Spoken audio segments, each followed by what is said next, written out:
नमस्कार। जैसा कि आप सभी जानते हैं कि एसएससी सीएचएसएल 2020 टीयर 1 का रिजल्ट आ चुका है और टीयर 2 की परीक्षा की तिथि भी घोषित हो चुकी है। एसएससी एमटीएस 2020 की भी परीक्षाएं खत्म हो चुकी है। जल्द ही इसकी आंसर की भी आ जाएगी। तो ऐसे में टीयर 2 की तैयारी महत्वपूर्ण हो जाती है। तो हिंदी माध्यम के छात्रों को ध्यान में रखते हुए यह नई शिक्षा नीति 2020 के विषय पे यह निबंध लिखा गया है। आइए देखते हैं। नई शिक्षा नीति 2020। इसमें अगर शिक्षा शब्द पर गौर करें तो शिक्षा शब्द का अर्थ होता है सीखने एवं सिखाने की क्रिया, जो कि किसी भी समाज में चलने वाली निरंतर प्रक्रिया है।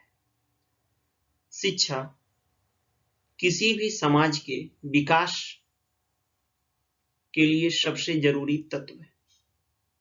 शिक्षा समाज की दिशा तथा दशा तय करती है।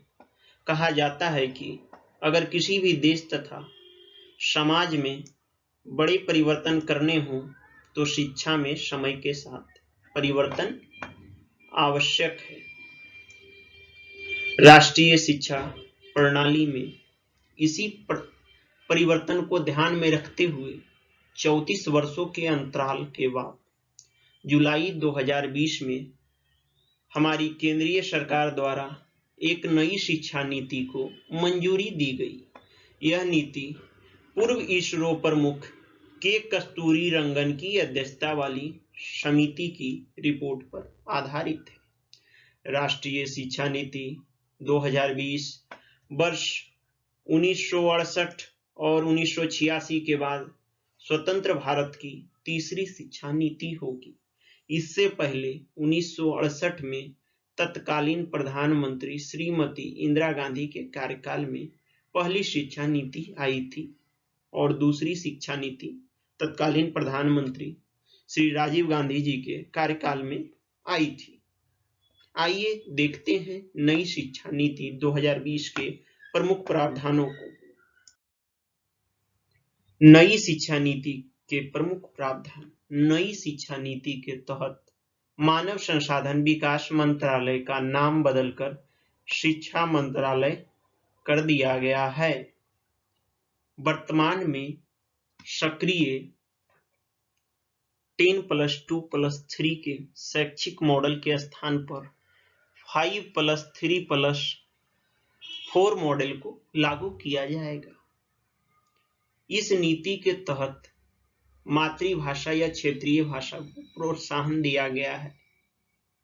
शिक्षा के माध्यम में 5वीं तक मातृभाषा या क्षेत्रीय भाषा का इस्तेमाल किया जाएगा। 6ठी कक्षा से वोकेशनल कोर्स शुरू किए जाएंगे। 9वीं कक्षा से ही विषय चुनने की आजादी होगी।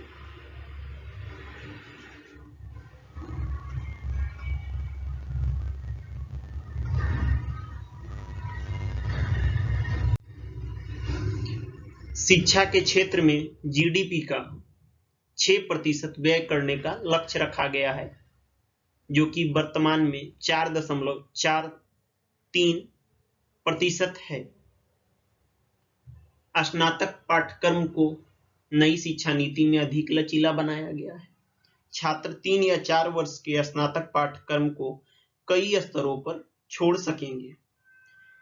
वर्ष 2030 तक स्कूली शिक्षा में सकल नामांकन अनुपात को 100% तक लाने का लक्ष्य रखा गया है। आप देख सकते हैं कि यह नई शिक्षा नीति को काफी लचीला बनाया गया है, बहुआयामी बनाया गया है। यह एक आदर्श शिक्षा नीति है। अब देखते हैं इसका निष्कर्ष क्या आता है। इस निबंध का निष्कर्ष। नई शिक्षा नीति बोझ कम शिक्षा ज्यादा पर केंद्रित है। इस नीति का उद्देश्य छात्रों की सोच और रचनात्मक क्षमता को बढ़ाकर सीखने की प्रक्रिया को और अधिक कुशल बनाना है। नीति का संबंध अध्ययन पाठ्यक्रम के साथ कौशल विकास पर ध्यान देना है। अगर इस नीति का सफलतापूर्वक क्रियान्वयन किया जाता है तो यह नई प्रणाली देश को विश्व के अग्रणी देशों के समकक्ष ले आएगी। धन्यवाद।